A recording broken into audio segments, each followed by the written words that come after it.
question about the monument thing. Can I have the duckling one if no one took it? The duckling? Yeah. Yes, yes. Thank you. Good.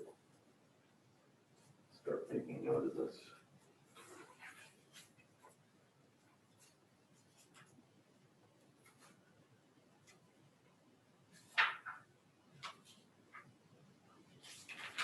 Last semester, in a different version of this class, I actually had a couple of students who were able to talk to culture. So it would be worth it to get in touch with her because she's an interesting person. Lives in, I think, Brookline or Newton.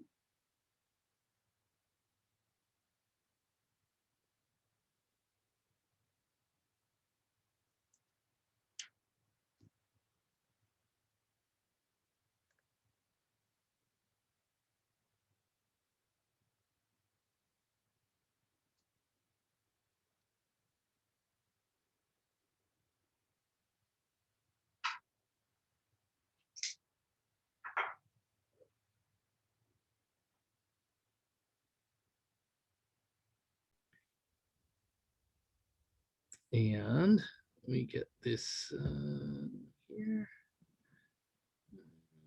Slideshow.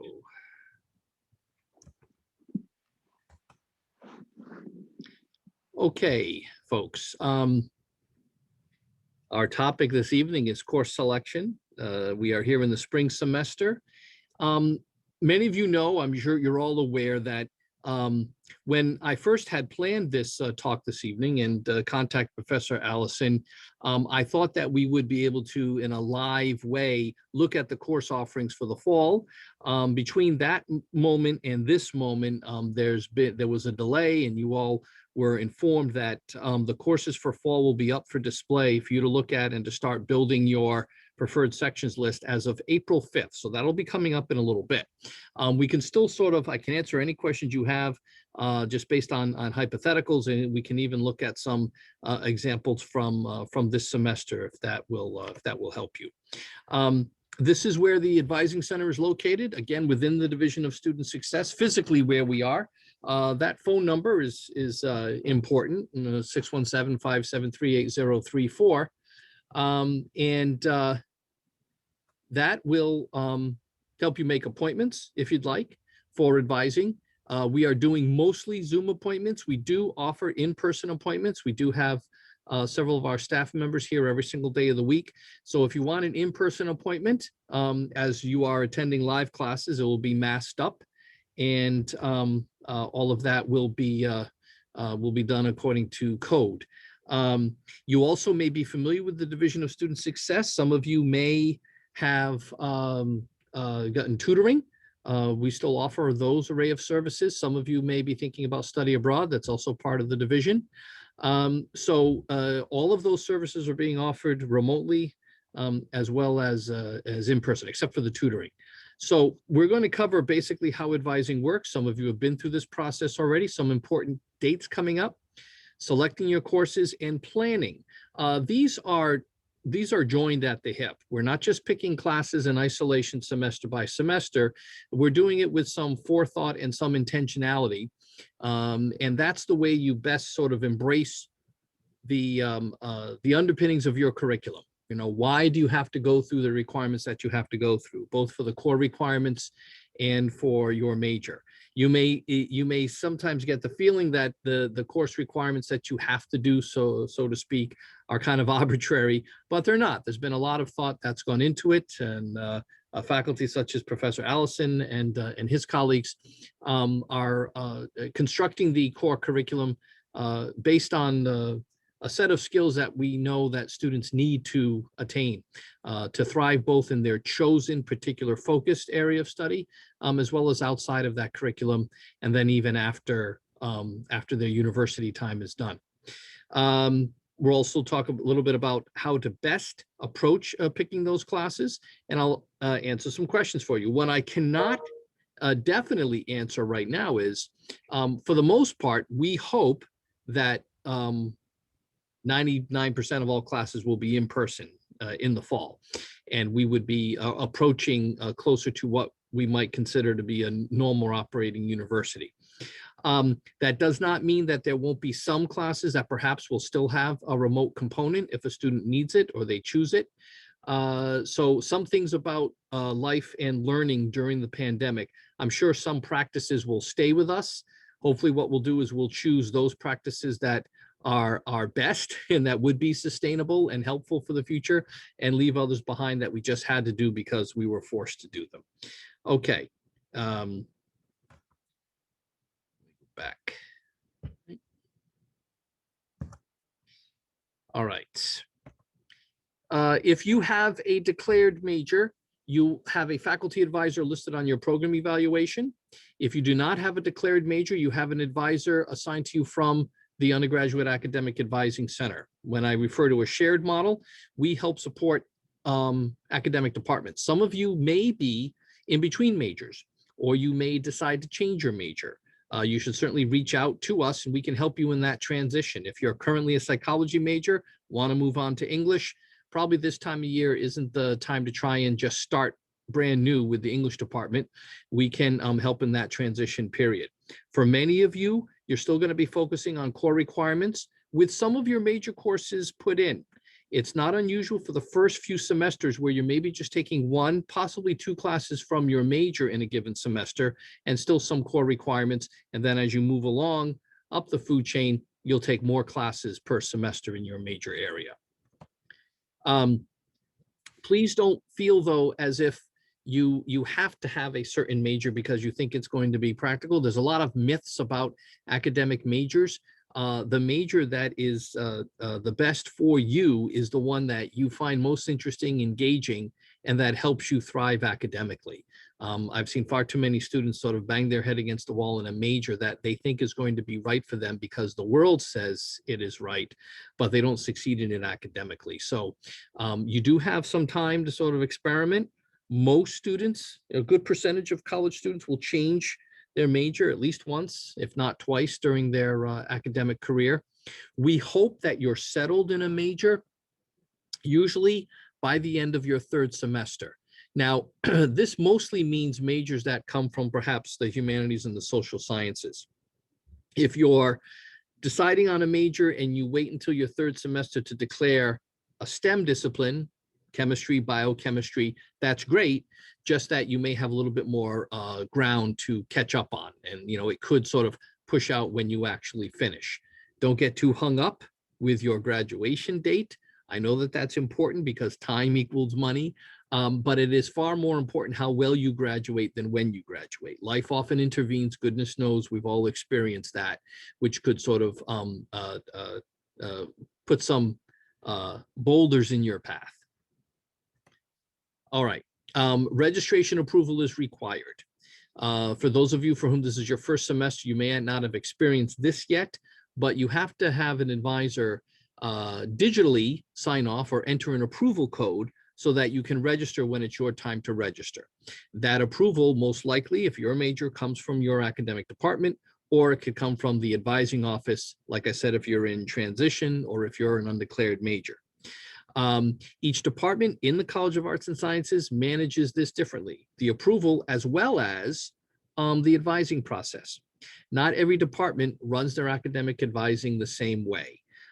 Some of your academic departments may reach out to you as a major.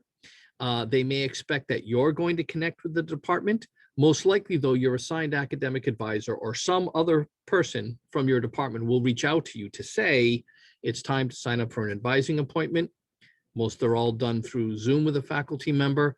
Some of your departments may run group advising sessions where there may be a group meeting. So oftentimes this is done in political science and legal studies. And so you're all kind of advised as a group and then cleared as a group, but you do need that clearance.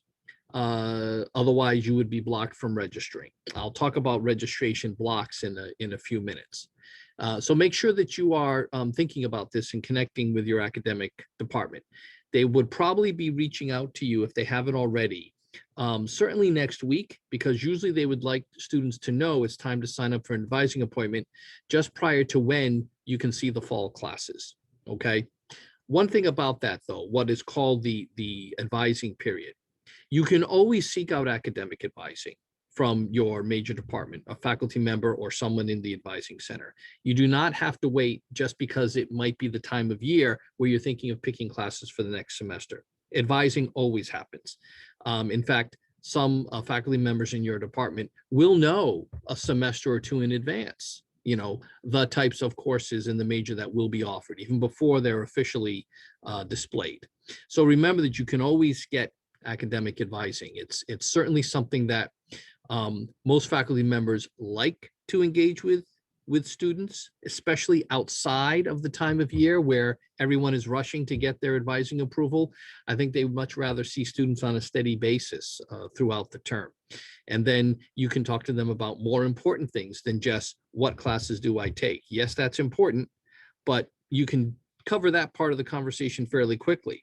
What happens beyond that? Things about maybe why you're taking the courses, what particular ones should you do in sequence in your major, what will you do with it afterwards? That's much more interesting conversation. Okay, so as I mentioned, the 5th of April, that is coming up. That is the pre-registration schedule building can begin. All right, that means you are putting together some of your top choices and have some alternates in there. You can actually make those lists starting April 5th. The last day to drop a class without a grade of F, meaning you can still get a W, is coming up this Friday, March 26th. You'll notice these two priority registration dates, and I put these two down because that usually covers most of the status, if you will, the statuses of students in a first-year seminar. If you're a freshman, by the definition of the registrar's office, that means that you have earned, or by the end of the semester will have earned up to 23 credits. Then your registration day is April 22nd. If by the end of this semester, you will have earned more than 24 credits, between 24 and 53, then you are considered a sophomore and your registration day would be April 21st. Okay. What time on that day? That is determined by the registrar's office, the computer basically, and you will get an actual time on your registration day sent to you. It's available as a link off of your web advisor, probably about a week before that happens. Okay, the program evaluation is really the central document, okay, of managing your academic life here at Suffolk. It is the document. It's living and breathing. It's amendable. It's like the U.S. Constitution. It lives. It has an elastic clause, and basically that elastic clause is such things as you wanting to add a minor, changing your course schedule, things of that nature. And so you have access to it 24/7. And it's a great document to review before you go to any advising appointment. All right. It seems like, well, it's just telling me, what I need to take and what I still have left to do. But within that, you can look at the possibilities of expanding your possibilities. I'll talk about things like double counting, finding that you have a lot of free elective, maybe rolling it into a minor, a secondary area, being able to plan to know, well, if I have this much freedom, then maybe by the time I'm a late sophomore or junior, I'll study abroad, or I'll do a semester in Washington because I know I have the time to do that because I've been planning this all along. Okay. So that's what the program evaluation, understanding it, knowing it, gives you those possibilities. The other important repository of information is your academic department's landing page on the web. Most students don't often check that out enough, and I think you really should. For instance, if you're a history major, you will find that on the website, that department will talk about what is it that students do with their degrees. They'll have quotes from alums. You can find out what each faculty member's area of expertise is in. Where do they go to undergrad? Where do they go to graduate school? What kind of courses do they teach? And this helps you ask better questions when you get to your advising appointment, okay? Because that is really what it's all about. Not that you have all the answers, not that the faculty member has all the answers, but that you can ask better questions. basically this slide just repeats what I've just told you about the program evaluation. The middle bullet point is important. It will also display your grades earned and your grade point average. Okay. Grade point average at Suffolk is based on a 4-point scale, and you have to maintain a 2.0 GPA. That's a C average overall to remain in good academic standing, and also to maintain at least a 2.0 within your major to remain in good standing within your major. Okay, so regarding the program evaluation itself, the best way to talk about it is to actually look at a sample. So I am going to need your help, and I'm going to stop sharing for a second. And when I say I need your help, I need the help from someone in the class who would like to volunteer. And I'm going to be very specific about this, is if anyone who is in the class this evening is a first semester student at Suffolk. This is your very first semester with us. Does that apply to anyone on my screen? You can sort of put a thumbs up or acknowledge that in the chat.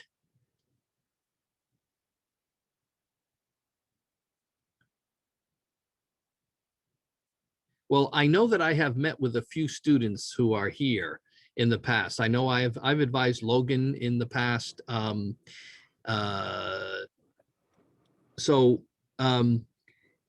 one in the classroom is raising a hand. So then my understanding then is everyone here, this is at least your second semester at Suffolk. Is that correct? I assume that that's correct. All right. Yeah. Okay. This is the semester, yeah. Yeah, so, okay. So I'm sorry, Kathleen, did you say this is your first semester? No, I said it was my second semester. I see. Okay. All right. Then Kathleen, I would not to pick on you because you actually voiced your ideas. However, would you be okay with volunteering to show folks how to get to a program evaluation, and so I can go over it? Of course, that's fine. Are you sure that's fine? Because it will display things like your grades from last semester. I just want to make sure it's okay with you. Yeah, my grades from last semester, there's no hiding it. Okay. All right. So, folks, Kathleen is going to, if you wouldn't mind, Kathleen, if you could share your screen and at least get into your WebAdvisor account. Could you do that for me? I'm on my phone, so can I share screen on my phone, or do I have? That one will be a little bit trickier, but thank you for offering. Logan, would you be okay volunteering? I'm on my phone too. Sorry about that. Is anyone not on their phone? Oh, Gianfranco, thank you. That would be fantastic. Okay. So, Gianfranco Sacco. Gianfranco, where are you from? Linfield, Massachusetts. I'm north of Boston. Okay. And what is your major? Political science and legal studies. Fantastic. Okay. So if you could share your screen with us and get at least on the Suffolk website. Yeah. We could start with that and we'll get to your WebAdvisor. Yeah. Thank you. Let's see. You see it? It is getting here. Excellent. Okay. So yes, log in, and folks, always start when stop right there, Gianfranco. So when you get to this point in WebAdvisor, when you're going to be forming your preferred sections list, you'll click on students. Some students will click on search for classes, but you want to click on students, where it gives you that choice there. And then this is really your main landing page where you start to do everything you would need to do. This is how you start picking your classes to your preferred sections list. And this is how you access your program evaluation. I know most of you are familiar with this. So Gianfranco, if you could click on program evaluation, thank you. Now, before you click that circle, okay, this is Gianfranco's current major. It's political science, American politics track, okay? Now, if he wanted to see what it would be like if he wanted to change his curriculum, he woke up tomorrow and decided he wanted to be a psychology major, or at least wanted to see what it would look like, then you can use the drop-down menu and it will list all the other degree possibilities. This does not change your major, but it gives you the option to see what would your program evaluation look like if the computer changed it and now all of a sudden you switch to the business school, want to be a marketing major or a psychology major. So this is something that you could do if you were ever thinking of making that switch. Or even if Gianfranco wants to add a history major with his political science major, he could see what all of the history requirements would be like and then total them up to see if it would fit. Okay, so you can click on your circle now for your major there and now submit. It always takes a minute. That's fine, not a problem. Okay, so you could scroll down okay. So basically what you saw there initially is that, actually, could you go back up a little bit toward the top? Okay, stop right there. So Gianfranco's advisor is Professor Cosgrove from the Political Science Department. And so usually if you've got an advisor assigned to you, that's where the advisor would be listed. And now Professor Cosgrove's contact information is right there. So this is where Gianfranco can always get in touch with him, send him an email. I went to school with Professor Cosgrove. He is a Suffolk alum, as I am. So real interesting guy. Okay, so scroll up a little bit. All right, now this first shaded rectangle is very important, folks. And this will always tell us, it will tell you your current state of affairs. So you need 126 credits to graduate, as you see all the way over to the left. And Gianfranco's been here a semester, so he earned 13 credits last semester, which means he has 113 left to complete. He is in 13 this semester. So then the computer, you take that 13 away, 100 credits left to do after this semester. So you always want to start with that number when you're looking at future semesters. How many credits do you have left to complete? That's the total, the raw number. And then as he goes through his program evaluation, he will discover the courses he have left to take, both major and core. So then he knows how many of those 100 credits are spoken for, okay? And then the difference is what's left over for free elective. So he's in Writing 101 right now. Makes perfect sense, Gianfranco, that you would move on to take Writing 102 next fall semester, okay? Yeah. So sometimes you'll be in a class that does have a second part to it, and you just need to go on and take care of. Very good, Gianfranco, that you got your math requirement out of the way first semester. I Kick wanted that one. to. I didn't want to see math for the rest of my 4 years. Now, I wish that I could take what you just said and put it on a bronze plate. And for those of you who are not in a STEM discipline, but you do have a math requirement to conquer, best to encounter it earlier rather than later.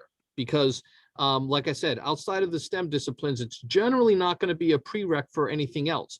One good thing that Gianfranco did, though, is that I know that his math requirement is a prerequisite to a political science statistics class that is required for his major. So now that he has math out of the way, he can take care of that poli-sci stats class whenever he wants to.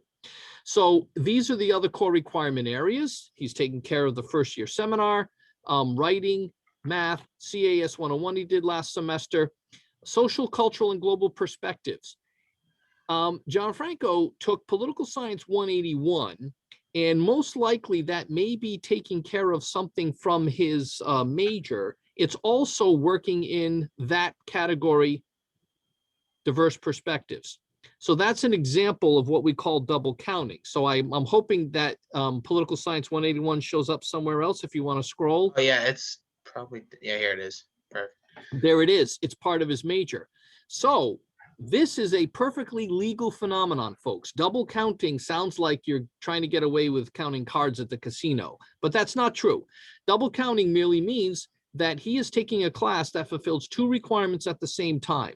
That is like gold. Whenever you can do that, you should do that, because what it will do on the back end is it gives you more free electives, which means more flexibility to add a minor, to do a less encumbered study abroad, and things of that nature. Sometimes students just fall backwards into double counting, and that's fine too. You can do it strategically, or you can do it by happenstance. All right. Okay. So go back up a little bit to the core requirements. Keep going up to where we were right after diverse perspectives. There we go. All right, so as we go down after diverse perspectives, you'll see some of the other core requirements. One thing I do want to point out is that Gianfranco is a Bachelor of Arts in Political Science, okay? And basically the difference between Bachelor of Arts and Bachelor of Science here at Suffolk is that one of the Bachelor of Arts degree requires that Gianfranco would have to take foreign language or prove competency up to a certain level in foreign language. If he were a Bachelor of Science, he has that choice in political science. What it means is that he would have a quantitative reasoning requirement, and he would have to do both social and intellectual history, as well as the visual performing arts theory and history requirement. You'll see in section D, it says SIH/VPath. That's because he's Bachelor of Arts. If he were Bachelor of Science, he would have both SIH and VPath to do. The other core requirement areas here are common for both degrees: studies in literature, ethics, human behavior, and societies. That's a second area where he is double counting. He has to take political science 110 for his major. It's also fulfilling the HBS track. I would say that in the core requirements like literature, ethics, students often try to hit those up within their first few semesters. So you want to get a blend after your first semester, really, of something in the major, as well as some core requirements within the same term. The science requirement, the natural science requirement, which will come after modern language, if you want to keep moving through the program evaluation, Gianfranco. The natural science requirement, I'm sorry, that was a little bit further up. In a Bachelor of Arts paradigm, the science is 2 classes, and each of the sciences can be the type without a lab. A Bachelor of Science student also takes 2 sciences, but one of them has to have a traditional lab.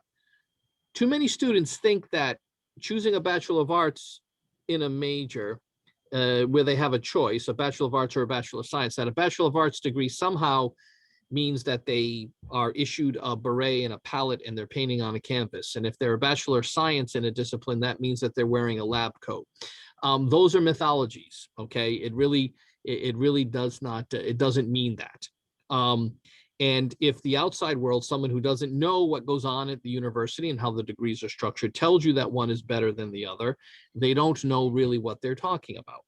Am I a fan of one as opposed to the other? I will let you know my biases, that any degree that does require you to engage in learning some of a foreign language, I guess I'm a little bit in favor of that. Most of the majors that you would choose do have the option, Bachelor of Arts or Bachelor of Science. Very few are restrictive to just one. So you've got to take the route that is going to work best for you. So this is the structure of his major. And when he would count up everywhere it says 1 course needed, for the most part, they're all worth 4 credits. His Political Science 501 is worth 1 credit. When he counts everywhere that he needs 1 course needed, that's how he can tell how many of those 100 credits are spoken for, and then how many credits he would have left over to do what he sees fit. Okay. So these are the areas that provide the conversation points with an advisor. All right. I'm sure that Professor Cosgrove and Gianfranco can sort of intuit it himself. Political Science 120 is an important next class to take, because between the Political Science 110 and 120, those provide a prerequisite bedrock, if you will, a prerequisite structure from which he could take almost any other upper level class. Many of your majors are structured this way. There will be 3 or 4 classes that everyone in the major has to do, and then there are distributions into other categories in the major, okay? You'll see that he has course requirements for his concentration. It happens to be American politics, all right? So there are at least 3 classes, I believe, Gianfranco, if you want to scroll a little bit. You see that, there you go. So you see the concentration, there are 3 classes he will have to do. And then he gets to take 3 classes, any 3 classes from the department. Many of your majors are structured this way. You will have some electives within the major to explore, okay? And then if you see category 7, if you want to scroll, Gianfranco, and display that for everybody. So category 7 is merely an accounting, a full list of everything he has ever taken and everything that he is currently taking, all right, the in progress credit. And then it will remind him at the bottom, you need 100 credits total. The ultimate total number of credits you need, very important for you folks to bear in mind. Sometimes your faculty advisors within a department are extremely focused on what you need to do in their major, and they may sort of guide you in that direction and not necessarily see the larger picture of the rest of the requirements, okay? And they may say that you're all set after a certain semester. Always make sure you're checking the total number of credits, okay? To make sure that you will be all set.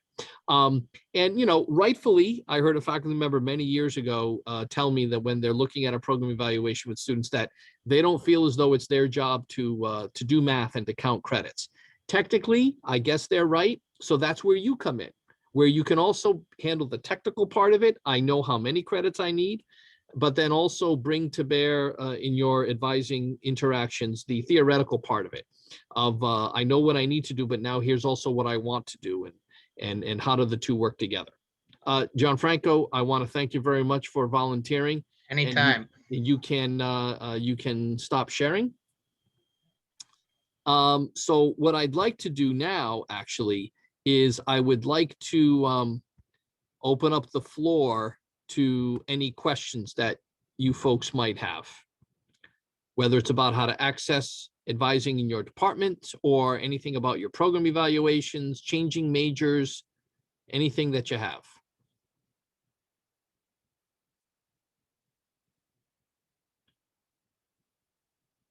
I have a question for Seth Cooper. Am I mistaken, or now whose photo was that, Bob? No, the image for Seth Cooper. I thought it was I don't know if it was the Supreme Court Justice, or for a minute I thought it was Buckminster Fuller, but I don't think it's Buckminster Fuller. Folks, any questions at all? Everybody know how to contact their advisor? Some of you are going to hopefully enter a brand new world when we start classes in September, meaning mapping your way across campus and knowing where your departments are located. I strongly urge you to not just delete a lot of emails that might come from Suffolk or not pay attention to them, because some will come from your major department, and some departments will still coordinate information sessions for students. We used to call them open houses, but some of them will still do that virtually. And I really encourage you guys to take advantage of that. Okay. Yeah. Sana, do you have a question? Oh no, I was trying to answer you earlier. I do know how to contact my advisor. Her name's Shayna. Cool. She's amazing. She helps me through everything. What's your major? Psychology. And who's your advisor? Shayna. Do you know her? Well, you mean from my office, Shayna? Oh, I don't know. I'm not sure. Sorry. Well, no, if you've met with the Shayna, she has a cubicle right next to me. And she is great. You also do have an advisor within the psychology department, okay? And you want to make sure that you connect with them, especially as you go further on when it comes to doing things like the practicum class. Some of you guys are going to be in majors that require things like internship. Even if your major doesn't, every department has a course that houses internship work, field work. So I strongly encourage you all to be able to do that, whether it's required or not. For psych majors, they do it. Undergrad law majors do it. So yes, anyone else have any other questions or want to make any other comments? Wanting to know how this all works? If that's anyone in class, Bob, asking you anything that I can answer? I think he's on mute. Okay. All right. I will take that as. No, everyone, David, looks very happy that you came, and they look much wiser than they were half an hour ago. Fantastic. So I will take people's lack of the need to ask me anything as a resounding yes that they are all set. Okay, so Yeah, you've been great. Thanks for thank explaining you. everything. Thank you. And folks, please, before the 5th or even after that, if anyone needs any assistance, just contact the advising office. So I will, Bob, I will happily give them back to you and enjoy class, folks. Thank you, David. Good Take to care. see you. Okay, good. Hey, Professor Allison, were you able to get the people that logged on to that extra credit assignment? Yes, Okay, awesome. yes, thank you for attending. Yeah. Okay, let us see, if there are any further thoughts?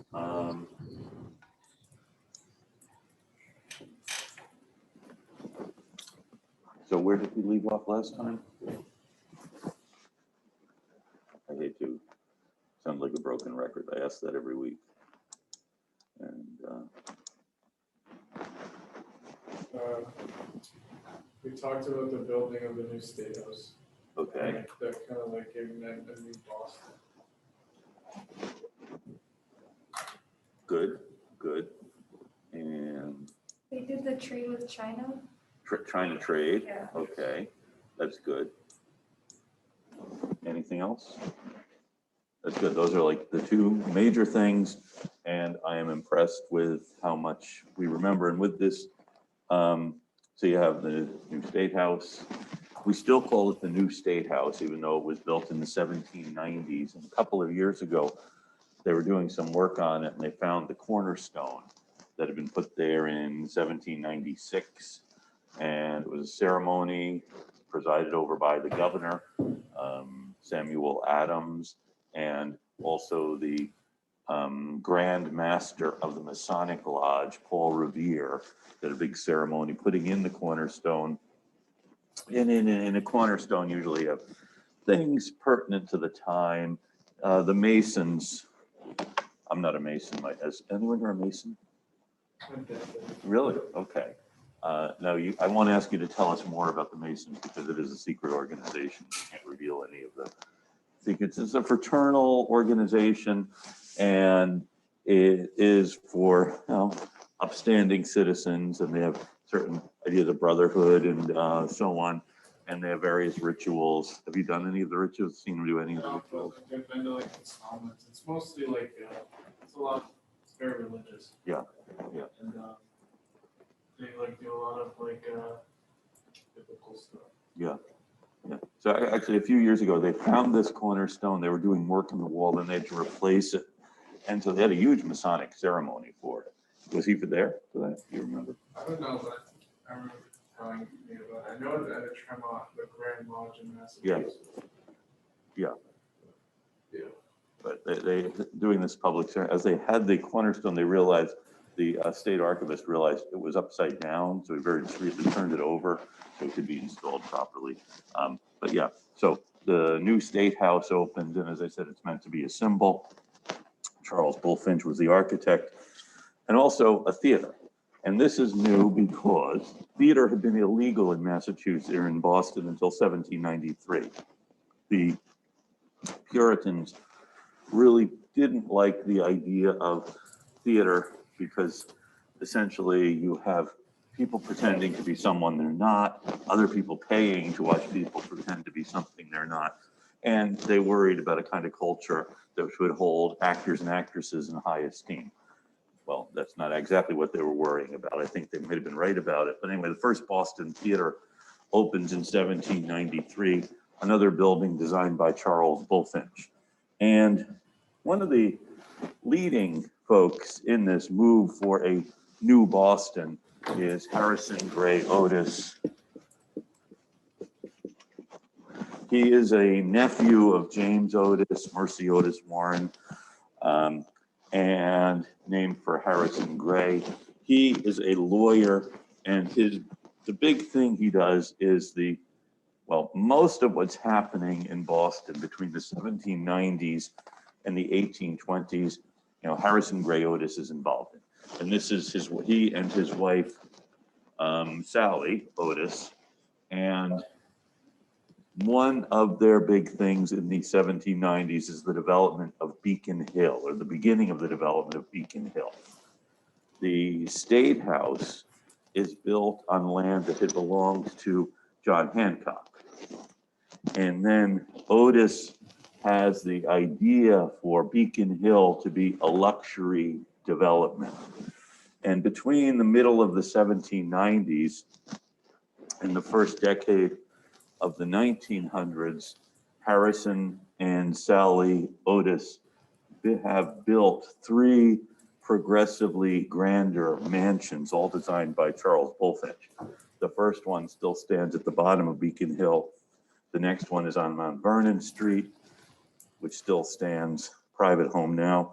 And the third is on Beacon Street, also still stands, also still a private home, as they are overseeing the development of Beacon Hill as a luxury neighborhood, finished in the first decade of the century, with the State House really as the cornerstone building for this development of Beacon Hill. And Bulfinch, the architect, who designed their mansions as well as the other mansions on the hill, as well as most of the houses on Beacon Hill, and Bulfinch laid out the streets, also is doing other projects like the Tontine Crescent.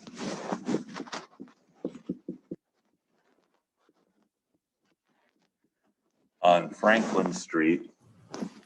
This is meant to be like a grand London's set of homes. And this is what it looks like, the plan. Here you see there is an arch in the middle of it. Actually, this is the archway, which is now Arch Street. If we were able to go walk around, we would go look at this. Well, there's actually nothing there. I mean, there's not, these buildings are no longer there. The plan was to make this really a luxury area modeled on an English luxury area. And if you're familiar with this part of the downtown, you know, it's very wide. Franklin Street, very wide right here because there was a garden at one time in the middle of it. And then you had these luxury houses with an archway in the middle, as depicted here in this building.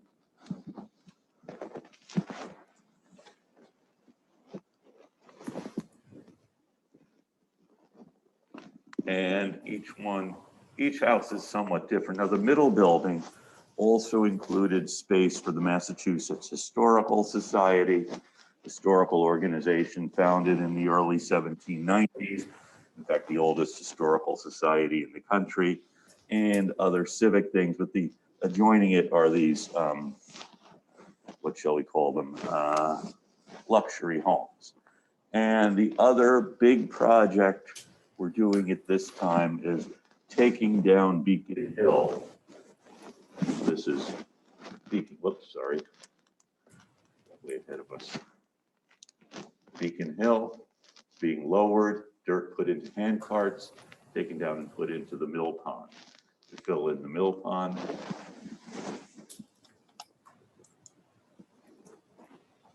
Behind the State House, still there is this monument. This is one of the first Revolutionary War monuments put up in the country. And as they lowered the hill, they took down the monument, put it here behind the State House. It's still there. And it's, if you look at the top of the eagle now, that's roughly how high the hill was before they started lowering it to fill in the mill pond and turning this into this buffer area between the north end and the west end, an industrial area with the canal in the middle of it, Causeway Street intersecting it, Merrimack Street, and Charlestown Street here. Now I think it's called North Washington Street, and Haymarket Square roughly here. Haymarket Square had been down at between Tremont Street and in the area where Boylston and Essex and Washington Street and are now. And Haymarket, because obviously, well, maybe it's not obvious why it would be called Haymarket. Anyone know why they would call an area Haymarket? Yes, it's a market for hay. Or the Puritans are not very imaginative people. They're very practical people. So hay market, market for hay. So if you have horses, you need a place to buy hay. So that was it, close at the entrance to the town. Now they moved that to this area, as this is going to become the more practical industrial area. And Haymarket Square here is also, there is a Haymarket Square there. It's not the same. We'll talk more about it here. This is a map probably from the 1840s or 50s, because you can see there's a railroad depot here and another railroad depot here, and into the Fitchburg Railroad here. This is an entryway much later on. Okay, kind of got away from the subject. Another big change in this period. In the 1790s, two French priests who were refugees from the French Revolution arrived in Boston. One was Father Matignon, the other Father Chevreuse. And there were a small number of Catholics in Boston. The first legal public Catholic Mass celebrated in Boston was in 1788. Catholicism had been pretty much banned in Boston until then, and they hold it. There's a French chapel started by French Protestants on School Street, and Father Chevreuse and Father Matignon arrive here, and they are actually responsible for all the Catholics in New England, which means they have to travel quite a bit up to Maine and to New Hampshire over this wide area.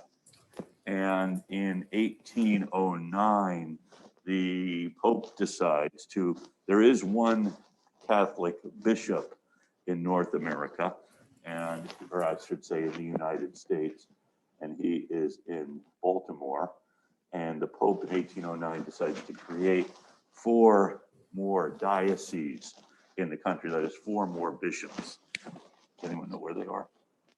And I didn't know the way we were going to become Catholicism 101 here, but since the Catholic Church is going to play a large role in Boston's history subsequently, we should talk a little bit about its beginnings.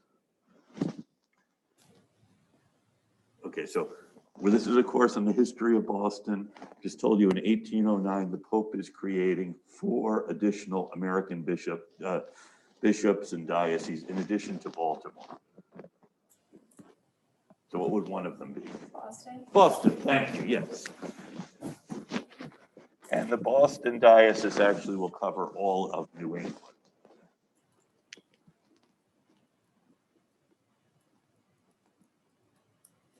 Can you think of another American city? New York, very good.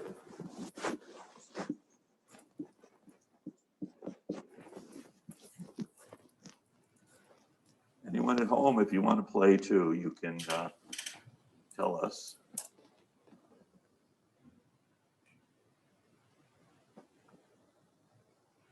Philadelphia. Thank you, Philadelphia.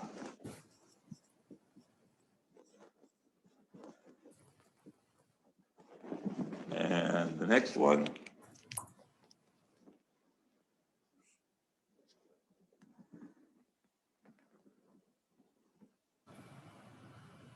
Probably not one you would guess off the top of your head, but Bardstown, Kentucky. Okay. Okay, so Father Chevreuse becomes the first bishop of the Boston diocese. And later, after the restoration of the French monarchy in the 18 teens, he goes back to France and becomes the cardinal in Bordeaux. But meanwhile, he has built a church, and this is the church he builds, actually designed by Charles Bulfinch, and it's on Franklin Street and is the Church of the Holy Cross. Or then it becomes in 1809 the Cathedral of the Holy Cross. Now, in, of course, 1863, the Archdiocese builds a new Cathedral of the Holy Cross on Washington Street in the South End, and this church no longer stands. And however, if you're interested in what it might have looked like, Charles Bulfinch also designed this church, which is now St. Stephen's Church. He designed St. Stephen's to be a Protestant church on Hanover Street in the North End, but then the Protestants moved out of the North End by the 1830s, and the Archdiocese bought it, and now it is St. Stephen's Church. So, and you can see it does look very much like Bulfinch's Church of the Holy Cross. Okay. Now,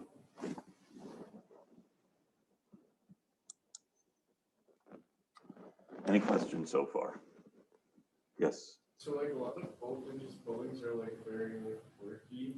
very bricky, yes. Yeah. Yes. Is that like largely like prevent for like from fire?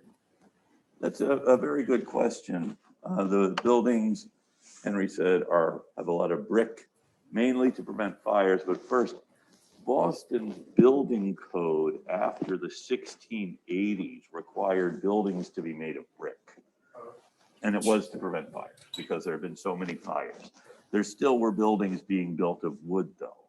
And the thing about Bulfinch's buildings wasn't so much that they used a lot of brick. I mean, it was the most readily available building medium, but it was their elegance as well as their functionality. But yeah, fire was the first reason for brick. Most of the brick here was made in Medford or other surrounding. Medford had a big brick making industry. And so Bulfinch is using the most readily available tool. Now, what happens in the period after Bulfinch, that is in the 18 teens and 1820s, you see a change from using brick to using granite, as the granite industry, primarily at this time in Quincy, is beginning. And you'll see more buildings after the 1820s. We'll talk about some of these buildings made of granite. And so brick really does define Boston in this period. And it's why the sidewalks on Beacon Hill also are made out of brick. Again, lots of bricks. And this was before the Bricklayers Union would have had a real interest in using a lot of brick. Other questions? You know, Bulfinch, by the way, when he's developing the Tontine Crescent, remember, he gets the contract to do the State House, also gets the contract to expand Faneuil Hall in 1806. He's head of the Board of Selectmen in Boston. And then he decides to make his own development. It's the Otis and other people are really behind the development of Beacon Hill. Tontine Crescent is really Bulfinch's project. And Bulfinch didn't think you should spare any expense when you're making a building, particularly a public building. And with Tontine Crescent, he's building these luxury buildings, but really building them on speculation. He doesn't have people lined up saying, I'll give you $100,000 to build me a luxury home, which actually you could do in that period. So he's building these with the expectation that people are going to line up then to pay for them. But meanwhile, he has to pay the guys who provide the lumber, the guys who provide the brick, the people who provide the windows, the workmen. So he has a lot of bills, which he can't pay. And this is a period before, well, were a number of recessions in this era. And Bulfinch, does anyone know what happens, by the way, when you run into heavy debt and can't pay back the people you owe money to? In this period, that is the 1790s, first decade of the 19th century or the 1800s, if you owe someone a lot of money, that person can take an action against you for debt. And if you can't pay the debt immediately, you go to jail until you figure out a way to pay the debt. You know, they didn't want people saying, oh yeah, I'm going to pay you, and not do anything about it. So you could go to jail for debt. which is where Bullfinch winds up as he's overseeing the construction of the Tontine Crescent. Now, at the time, our friend Bullfinch goes to jail. He happens to be chairman of the Board of Selectmen in Boston, which means he is the highest elected official in the town, and he's in jail for debt. And he never quite gets out of the debt. What happens to Bullfinch is after the War of 1812, he is able to secure the contract to go to Washington to rebuild the United States Capitol. And that helps him get out of debt. Anyway, I don't know why he spent all that time showing you these wonderful buildings he built. I should have given you the cautionary tale of Bullfinch winding up in jail for debt. And that might have made you think differently. Okay. So we have in Boston, okay, last time I talked about the China trade being really what is behind Boston's great prosperity in the 1790s and first decade of the century. Trade always had been the thing driving Boston's economy. And the China trade is extraordinarily lucrative. Then in 1806 and 1807, the United States has a big problem because Britain and France have been at war. And American merchants, many of them New Englanders, are trading with both the British and the French. And this, how to put this? This has been really beneficial to American merchants, getting to trade with both of these countries, which rely on you to bring grain and other things here. And this is a fabulous time to be a merchant here in America because you're selling to these two belligerent powers. And I should tell you, though, the British and the French are not stupid. They see that the war between them is benefiting the Americans. And each one decides to do something about it. The leader of the French, does anyone know who was the leader of the French in 1806?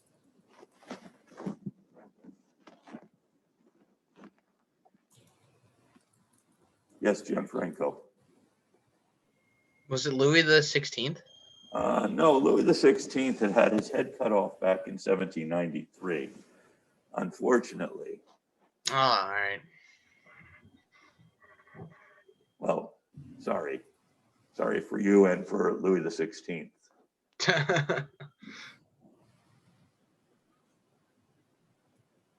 they have a monarchy still? No, the monarchy had been abolished during the Revolution. Then it's kind of a trick answer because there is Maybe a Robespierre, because like this would no. Wow.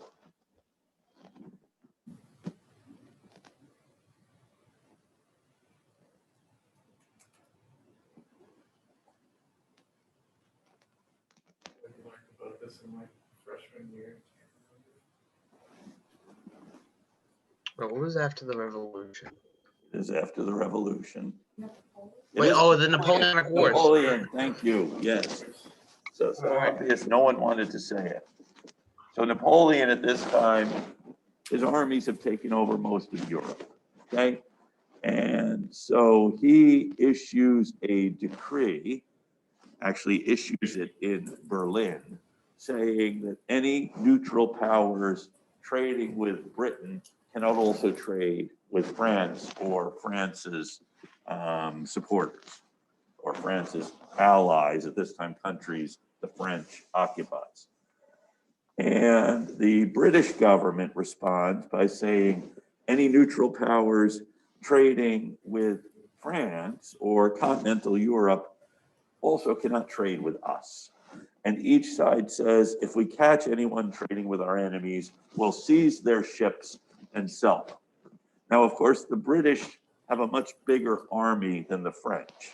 I'm sorry, a much bigger navy than the French. So this is a more realistic threat from the point of view of the British than from the French. So essentially, this says Americans can't trade with Britain or France. And if the British find you trading with the French, they'll seize your ships. And if the British find you trading with the French, well, you see what I'm saying. And in 1806, 1807, American warship, the British actually capture an American, we'll back up. Both the British and the French are seizing American merchant ships for trading with the enemy, okay? And so the United States doesn't see like it has a whole lot of options here. And after the British stop an American warship off of the Chesapeake, it happens to be a ship called the USS Chesapeake. It's on its way to the Mediterranean. And the British captain says, you have some British deserters aboard the ship. And he orders the crew to be mustered, and he takes off 5 men he claims to be deserters from the British Navy. And there's nothing the United States, there's nothing this particular ship does about it.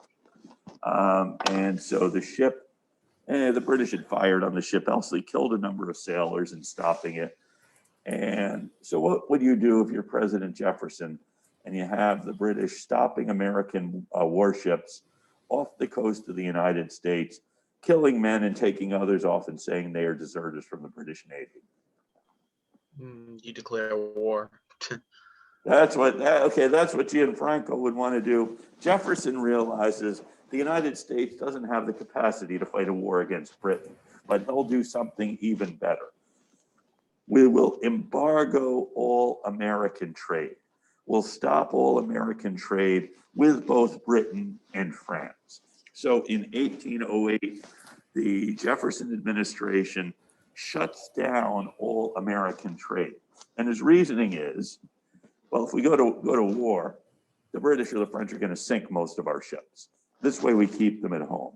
B, the British and the French both rely on American trade to feed their populations. And what is going to happen, he believes, is that when we cut off American grain, the British and the French will run out of bread. The people in those countries will realize they're, in France, the empire, and in Britain, the monarchy, have brought on this war, will overthrow the monarchy and the empire, establish republics, won't go to war again. And because we recognize both the importance of American trade, also the example the Americans have given us of how you can conduct a government without kings or emperors. It's a great idea. And I have to say, I love the idea of there not being monarchs and emperors around. Let me ask you if it works, do you think? Is shutting off American trade going to cause the collapse of the British Empire or the French Empire? No. Henry is shaking his head no, he doesn't think so. And Amelie is saying no, she doesn't think so. So far in the classroom, it's pretty much unanimous. The French it will, the British it won't. You don't think it would move the British at all? Well, it doesn't really move either one because the British to get mad and start the War of 1812, but you see, the War of 1812 is a bit in the future. We don't know yet we're going to go to war. But right now we've decided, hey, we'll have an embargo instead. And what the embargo does here in New England, essentially, is it shuts down the New England economy. And I should say, New Englanders, particularly Bostonians, were more sympathetic to the British than the French. And they think that the Jefferson administration is more sympathetic to the French than to the British. And so the embargo shuts down the New England economy as everything stops. The mansion next to the Bullfinch, the second Harrison Gray Otis mansion I showed you, was built by a family named Higginson in 1806. In 1809, they're bankrupt because they were in trade, and all of this trade with China, with the West Indies, and so on, stopped by the embargo of 1808. It proved to be a disastrous policy. And here in New England, it just stops the trade and gets people really sore about the Jefferson administration. Okay, and then as Gianfranco said, in 1812, the United States declares war on Britain.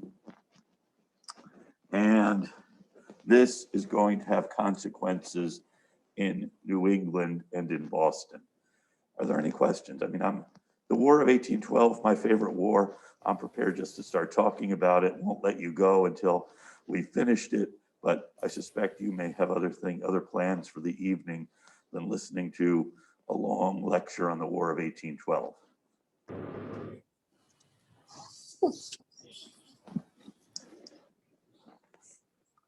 Wow, silence. So yes, what we wanted was a lecture on the War of 1812. When I got up this morning, I was hoping someone would start talking about it and not stop. Okay. I want to hear about it, but yeah. Yeah, I what? think I know about the War of 1812. Very What- pointless war.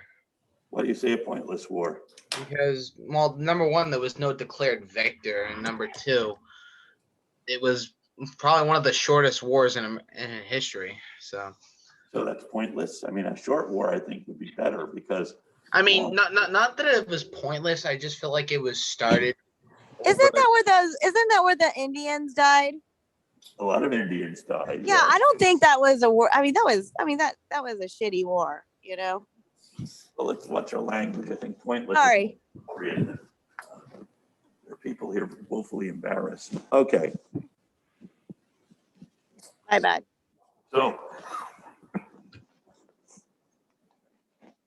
It was a terrible war, more like it. well, in many ways it was. Excuse me. I'm just overcome talking about the War of 1812. Here in New England, a couple of things happen of great importance. One, of course, and I'm sorry, now I don't have pictures to show you. In August of 1812, the USS Constitution off of the coast of Nova Scotia encountered the British warship Guerriere. And remember, the American Navy had about, a dozen or 20 ships in it. The British Navy had somewhere between 800 and 1,000 ships.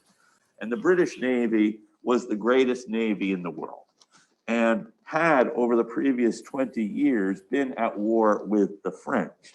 And over the previous 20 years, the British Navy had fought maybe 500 engagements at sea against the French or other enemies. And of those, the British had lost fewer than 10. So this is it's a great Navy the British have. The USS Constitution, built in Boston in the 1790s, commanded by Isaac Hull, encounters the British frigate Guerriere off the coast of Nova Scotia. And the Guerriere, the previous year, had been based outside of New York, attacking American merchant ships, stopping American merchant ships, generally harassing them and being a nuisance. And Hull and the Guerriere fight a battle that lasts about half an hour. And in the course of the battle, the Guerriere loses all of her masts and many of her men. It is one of the most lopsided naval victories in history. And the Guerriere has to be, after all the survivors are taken off, it has to be blown up. Well, they set it on fire and it blows up. And Hull comes back to Boston, having secured this victory over the Guerriere for the USS Constitution. And during the course of the battle, when he sends the sailor to tell him what damage there was to the ship, the sailor looks at the hull of the ship and sees that the British broadsides, their cannonballs, are bouncing off the hull of Constitution. And the sailor says, her sides are made of iron.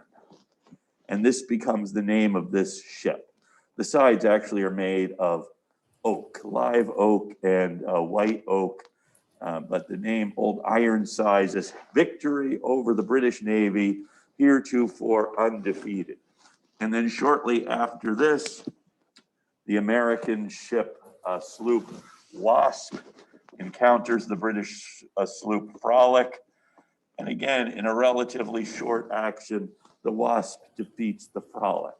And then at the end of October, off the coast of Africa, near the Cape Verde Islands, the USS United States encounters the British frigate Macedonian. And in another short battle, United States defeats the Macedonian, not only defeats it, but the commander of the United States puts a prize crew aboard the Macedonian and has the ship brought back to New York as a trophy. So within a very short space, in the fall of 1812, you have these American ships defeating British ships, actually the part of the strongest military force in the world at the time. Tremendous thing. I know this is getting us away from Boston, but you folks really wanted to hear about the War of 1812, and I couldn't resist telling you about it. And I guess we'll have to come back next time to find out more about the War of 1812 and what it means, okay? So come back on Thursday for more on this and other things. All right, thank you. See you on Thursday, Professor You're Allison. welcome. Take care. Thank you, Professor. Bye.